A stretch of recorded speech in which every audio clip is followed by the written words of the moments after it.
On aimerait tout savoir, tout évaluer, tout mesurer. Mais cela ne doit pas prendre trop de temps. Vous n'avez pas envie d'être scruté et évalué pendant des heures. Les questionnaires standardisés sur papier et crayon sont très utilisés en psychiatrie pour mesurer différents symptômes, différents ressentis, différents comportements.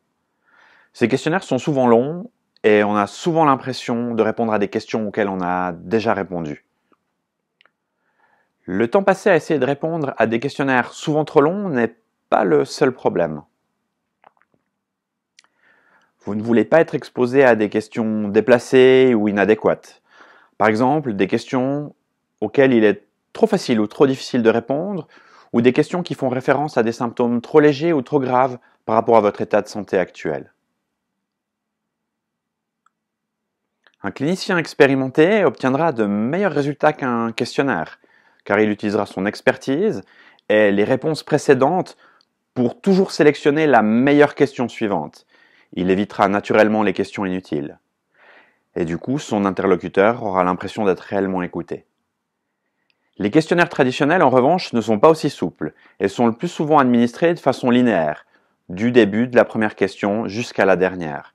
Ces telles évaluations peuvent fatiguer, démotiver ou même choquer les patients, ce qui pourrait éventuellement nuire à la validité de l'évaluation. Faire des tests très courts, on y a pensé bien sûr, mais bien qu'ils soient naturellement souhaitables, ils risquent toutefois de se révéler beaucoup moins précis et sensibles. Un peu comme si on utilisait un pèse-personne gradué en kilos pour mesurer de très petites quantités dans un laboratoire de chimie. Et la mesure de l'esprit est très fine. Les tests adaptatifs peuvent apporter une solution élégante à ce compromis entre temps et précision. Le testing adaptatif s'appuie sur une banque de questions, c'est-à-dire une grande base de données avec plein de questions qui ont été étudiées et paramétrées au préalable. Mais l'évaluation ne sera pas basée sur toutes les questions. Elle sera adaptée en fonction des réponses données au fur et à mesure.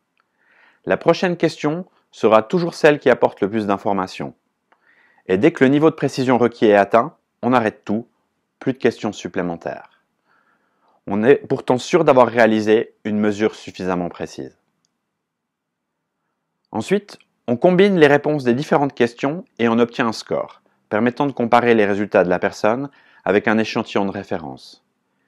Est-ce que nos résultats sont proches de ceux d'un groupe de patients hospitalisés ou alors de la population générale? On peut utiliser ce score dans la clinique ou dans la recherche pour prendre une décision ou tester une hypothèse. Dans le groupe de recherche en psychiatrie communautaire, on développe des tests adaptatifs pour mesurer l'autostigmatisation, c'est-à-dire le fait d'appliquer à soi-même des préjugés sur les troubles psychiques, comme par exemple l'idée fausse que les personnes déprimées sont faibles et paresseuses. Le médecin vous a dit que vous étiez déprimé et donc vous pensez que vous êtes faible et paresseux. On s'intéresse aussi à la contrainte informelle, toutes les pressions et incitations qui s'exercent sur vous si vous avez un problème de santé mentale.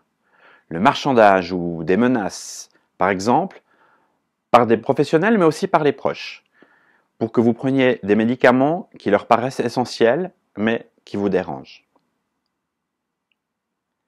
On ne sait pas encore grand-chose sur les effets de ce type de contrainte, mais on se doute que ça pourrait avoir un effet négatif sur le rétablissement. Alors pour nous, l'étape logique, c'est de trouver un moyen rapide, mais précis de l'évaluer.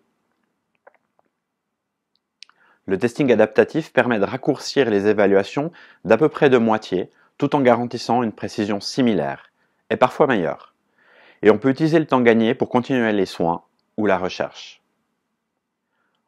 Vous êtes prêt à travailler vite et bien? Allons-y pour le testing adaptatif.